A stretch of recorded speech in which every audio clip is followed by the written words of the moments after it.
Sanibonani wey'ngane zakwethu, ake nginibelele phinde futhi nginamukele kuyona i-channel ehamba phambili i-Radio Inc. Lami igama ngumfeza ngintuthu ngakho malubathila sibona amagumede. Mawuthi mhlawumbe usemusha kuleli khasi, ngizophinde ngicela ukuqinisekisa ukuthi uyasubscribe, akhohlwe ukukhomenta nokulayikha nokushare.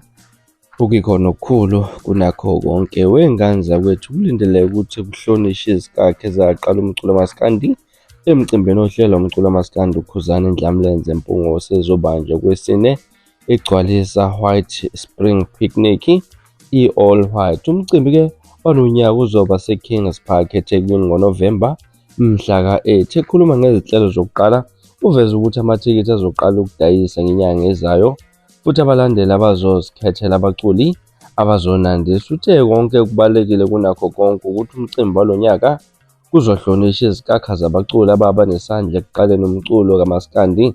Uchaza ukuthi kulo nyaka bazokwethula ihora elizokwaziwa ngokuthi ihora lama-legend. Kulo nyaka ulalo kuzoba bahlonipha abaculi abadala ababa nesandla esikhulu ekuqaleni umculo kamaskandi osubunjwe yibona. Manje ihora lizobe likhethekile kakhulu kulona. Ukhona leli hora njengabahleli bomcimbi ngoba-ke lamaqhawe abaluleke ngakho konke kumele-ke bangawakhohlwa kulo mculo. Kulo nyaka abaculi abadala bazoba khona bajabulisa ababezohambela lo mcimbi bukhoma bese beyahlonipha ngomsebenzi abashiyelana wona. Kulo-ke kuzophinda kubhekwe kona umlando walo mculo nokuthi lo mculi wangena kanjani kuwona futhi kwahamba liphi ibanga kuwona.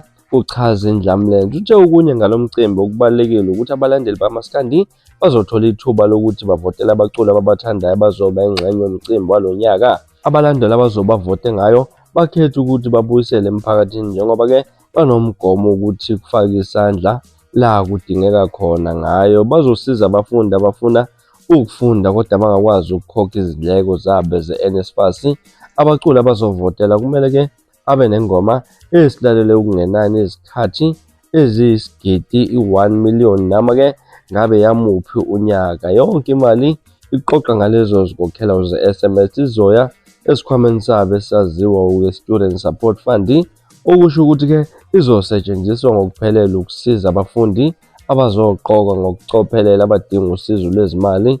Kuchaza uKhuzana uthe okunye-ke lo mcimbi manje awusewona ukujabula kuphela kodwa-ke usuhlangene nothandana lo mculo ukusiza emphakathini kanye nokuhlonipha abaholi bokuqala bemboni. Unxuse ukuthi wonke umuntu abambe iqhaza ukuze-ke uma sebevulile ithuba lokuthi bavote ngoba uyosho ukushintsha impilo yomunye umuntu. Ngaza ukuthi izona indaba esinibekela zona ezihamba phambili ezithintwa igcwalisa Spring Picnic ka-2025 ezoba laphana-ke eKings Park eThekwini-ke la khona umculo kamaskandi okanye umgqugquzeli walo mcimbi ekubekwa caca ukuthi-ke kuningi ushintsho oluzoba khona kulo nyaka-ke. Wena ngakuthini okwakho ukuphawula ngalo daba?